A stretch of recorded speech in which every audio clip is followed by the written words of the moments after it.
Welcome to the Work Hard, Play Hard podcast. My name is Rob Murgatroyd, and I am a former doctor turned lifestyle entrepreneur. Each week, I interview some of the best minds on the planet on the science of achievement and the art of fulfillment. Today's episode is a mini-sode that we call Fri-Date with the Wife. In these mini-sodes, my wife Kim and I deconstruct the strategies that we've developed over the last decade to not only grow personally, but to turn our struggles into lessons and create fulfillment in all areas of our lives. Excuses are over. It's time to live. Let's dig into today's topic. All right, before we jump into this episode, I want to invite you to be considered for my Work Hard, Play Hard Mastermind by completing an application at workhardplayhardmastermind.com. So this mastermind is not like any mastermind you may have been to or heard of, I promise you. This mastermind is for 6 to 7 figure entrepreneurs that are working too damn much and aren't taking the time to have amazing experiences around the world with an incredible tribe of people. So every 100 days or so, I drop you into new experiences that are specifically designed to elevate your thinking, to give you new ideas. Look, you get your best ideas not staring at a computer. And actually, this is the way high-level people really collaborate with each other. They do it over a glass of champagne, watching the sunset in the south of France. So if you are ready to do some fun stuff around the world and really, really want to level up your tribe in one shot, fill out an application at workhardplayhardmastermind.com. We'll jump on a call and we'll see if it's a good fit. All right, let's jump into today's episode. Well, Kimberly, contrast Murgatroyd, how are you this morning? I am contrasting. You're contrasting. Ladies and gentlemen, do not adjust your television set. Do not touch the contrast. That is not the contrast we're talking about. Do you notice the pregnant pauses I take between my speech? Yeah, it's very weird. To draw you in? So you are very calculated in your speaking cadence, and I just talk. That's the difference between me and you. What are we talking about today, Kimberly Murgatroyd? We are talking about contrast, Robert Victor Anthony Murgatroyd. Isn't that funny how I knew that? Isn't that funny?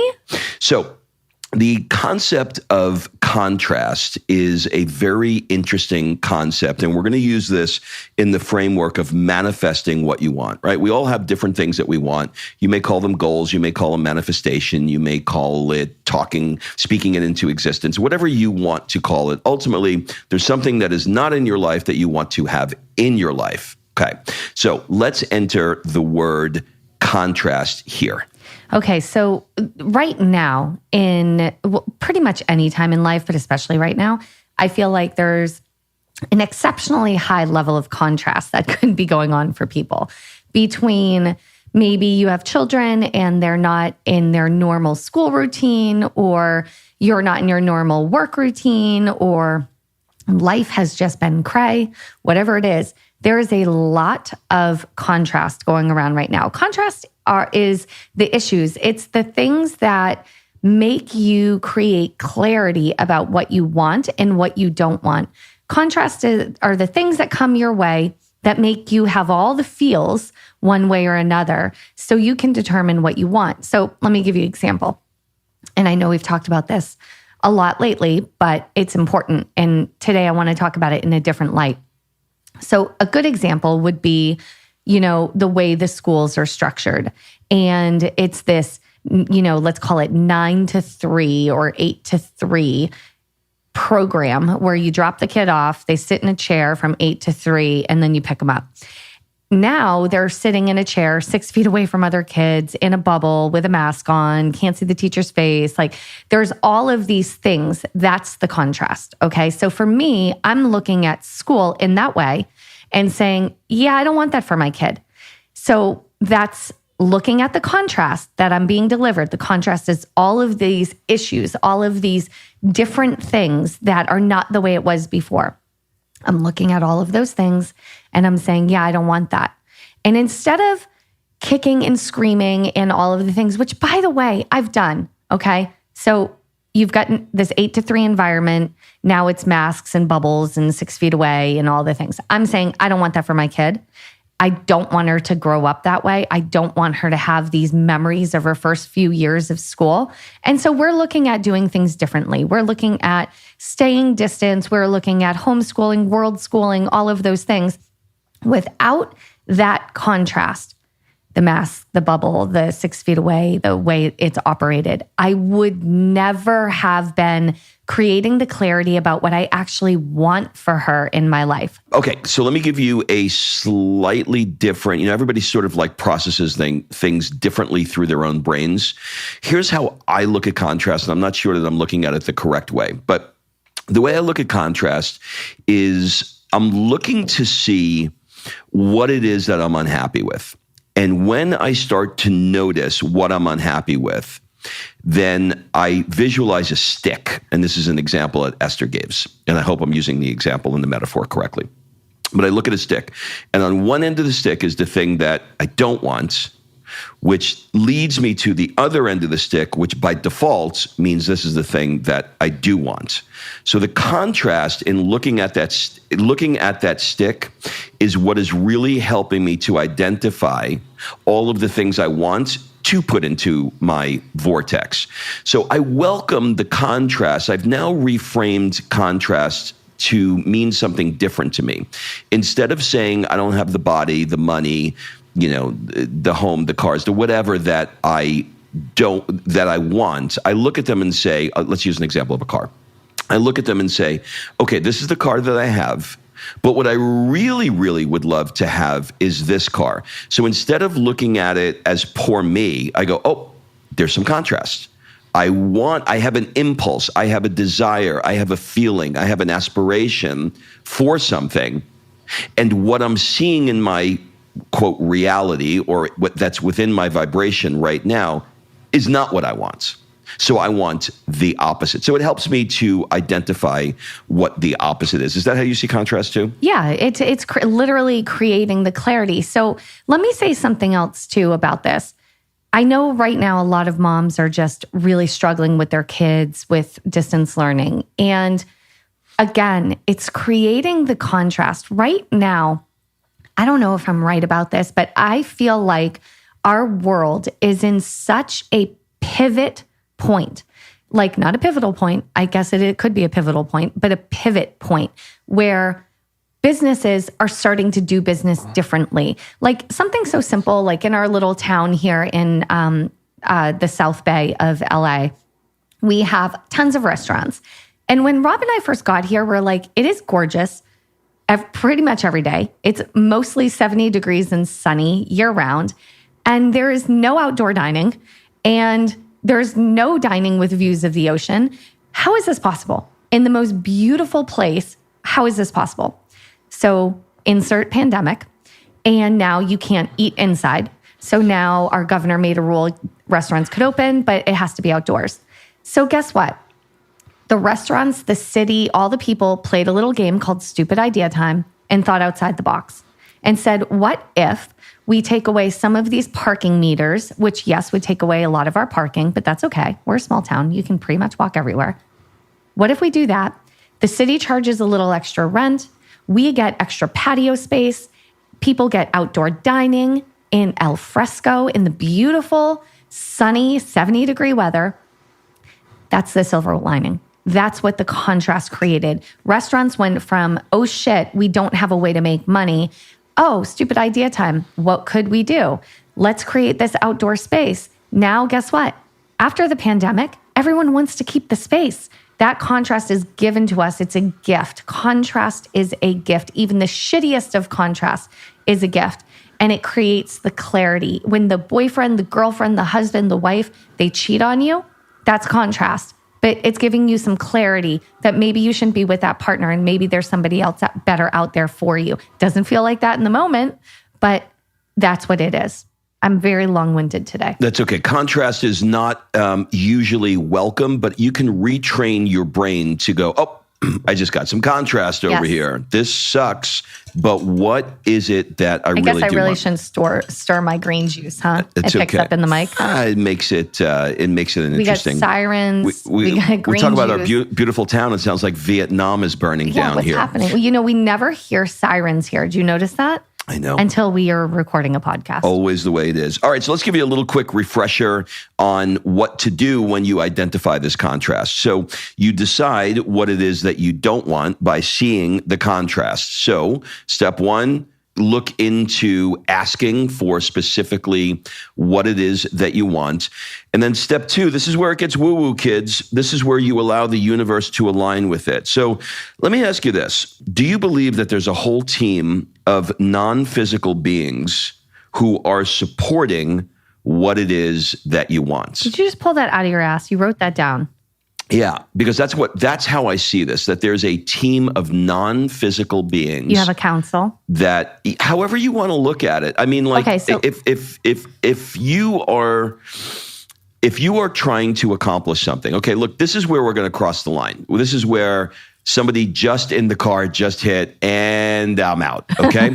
And somebody else raised the volume, right? You're either in one of two places. And this is where I'm going to stick my my little foot down, which is bloated right now from flying and salt and everything else. Are you open to the conversation about non-physical beings? Okay. Yeah. Okay. So if you believe that inside of you, however you want to phrase that, I don't think there's a physical location in your body, but you get the idea. Inside of your being is another being, or there's a spiritual aspect to you, or there's some spirit. You could call it a soul. Call it what you want. A soul, a spirit, all of the things. I mean, like when we refer to mind, body, and spirit, right? You got your mind, you got your brain, you got your body. Meat suit. Your meat suit. Where's your spirit? Like when somebody's like, they have a great spirit, where is that? Where is it? Okay, everybody right now, have them point to their spirit. Where is your soul? When somebody says that person has a great energy, what are they referring to? Right? There is something inside of us. So if we acknowledge that there is something inside of us, then I believe that we have to acknowledge that somewhere in this cosmos, somewhere in this universe, there is something, some spirit that we are connecting to that is hopefully guiding us. So when you're doing step one, which is to ask, and step two, which is to allow the universe to align for you, the way I see it is that there's a team of non-physical beings that want nothing more than to help you, okay? So now you're allowing that energy, that spirits, to align for you. Now here's the part that gets tricky, because there's a thing that you do, that thing that you do when it is that you want something. You start complaining about what it is that you don't have. The moment you go into, I'm meditating, I'm journaling, I'm trying to do all this. Once you step into that energy, then you have stopped that energy from coming to you to be able to manifest what it is that you're after. So there is nothing more important than to feel good with what you have. So how do you do that when you have all this contrast around you? The way you do it is by looking at what you do have around you that is really, really good.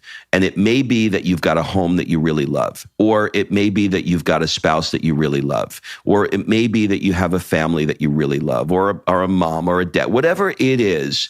Step into the energy of the things that you love in an effort to raise your vibrations, to allow what you've asked for to come to you. That is the hardest part of this game. It's real easy to see it's really easy to identify the contrast and go, oh, this is not what I want. That's easy. It's really easy to ask for what you want. Okay, universe, this is what I'm after. Send it to me. It is not so easy to raise your vibration while you're waiting for that thing to come and while you're waiting for all of those things to align. Think about when something comes to you and you're like, I don't even know how the fuck this thing happened. It just showed up. It's because the universe aligned it in 87 different ways that you could never, ever imagine, because you put yourself in the receiving mode. How do you get into the receiving mode? Find something to make you feel good. See, now you're ranting. It was a rant. That was a rant. So can we go back to the 3 steps real quick? Yep. And like highlight them. So number 1, when you the first thing, let's call it a pre-step, because I know those are Abraham's actual 3 steps of manifestations of what you just listed out. So prior to that, though, because we're talking about contrast, it's how do you get from A to B, right? So contrast comes in. You recognize it as contrast. You feel the feelings of it. You recognize it as contrast. You figure out what it is you do want in that situation, and you ask. That's step 1. Step 2, you don't do anything. The other side, the spiritual side, here's your ask, here's your prayer, here's your request, and begins to go to work on it. Now, step 3 is the hardest one, and it's where the people mess up. And that's in getting into the receiving mode for that. Now, let me be clear on something. It is not that you're going to just think good thoughts, sit your ass on the couch, and all of a sudden your shiny new Bentley is going to show up in your driveway. That's not how it goes. So that's where people get confused with manifestation and The Secret and the law of attraction. What you're attracting in that high vibration is the seed, the nugget, the idea, the inspiration to take the next step. So you may be asking for something monetarily, let's say, because a lot of people pray for money. So you're asking for something monetarily.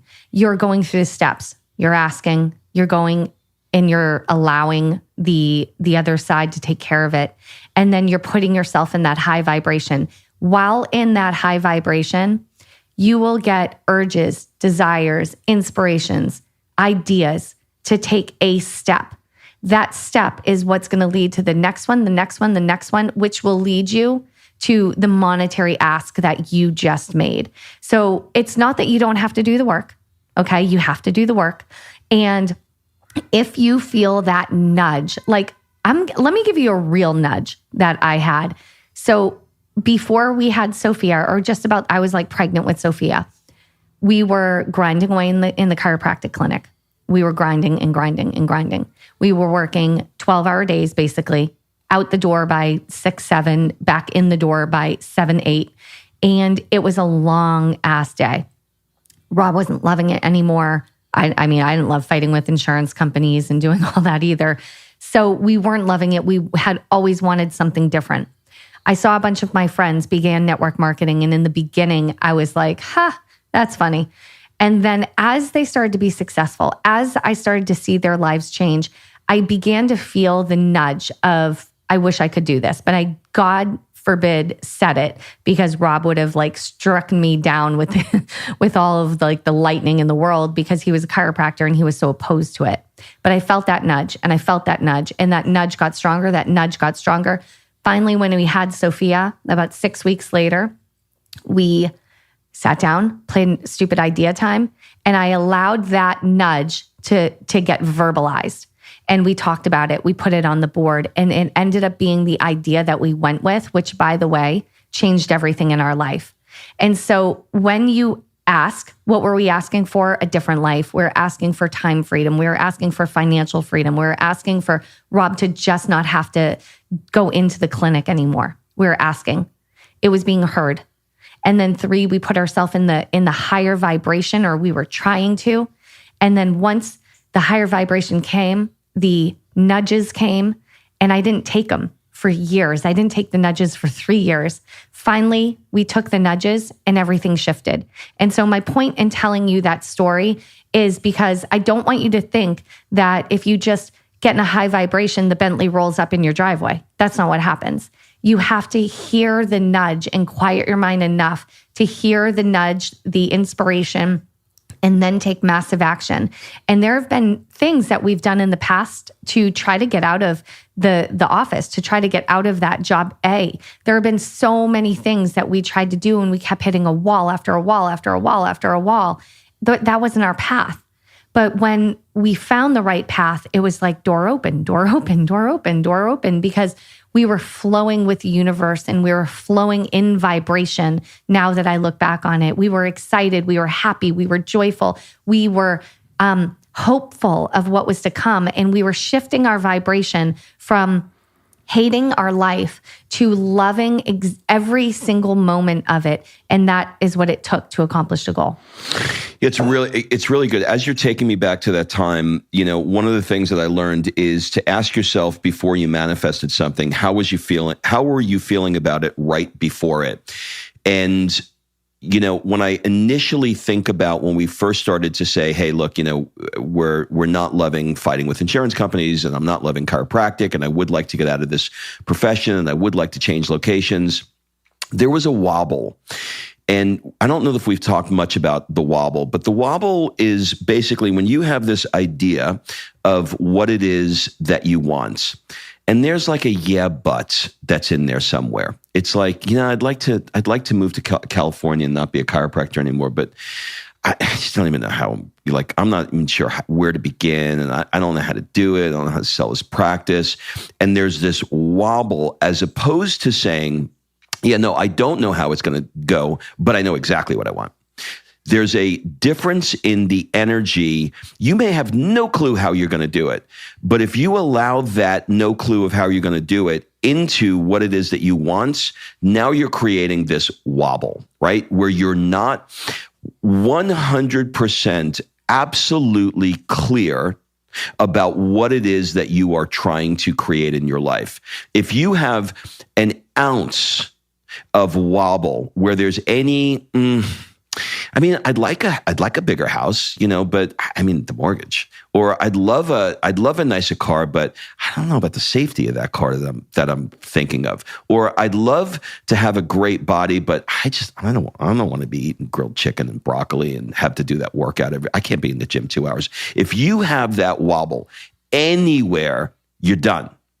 So think about what it is that you're trying to create, and then ask yourself, where is the wobble? And another word you can look at to call it is resistance. Where is the resistance that I have in this thing?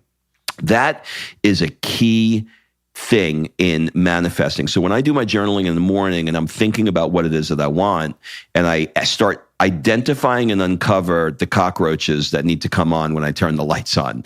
Like, what is it that I'm resisting here? Or what is it that I'm wobbling on? Where is the absolute clarity? And it's usually around, I would say 80% of the time, it's usually around the how. I have no idea how I'm going to do that. That's none of your business. You have to ask. The how is step 2. You ask and you get into receiving mode. The how is not up to you, but the how will be planted in your little brain if you just keep taking the action and keeping in that high vibe. So to circle all the way back to where this started, which was toxic positivity, which is just such a funny term to me. God, I hope that one doesn't go viral.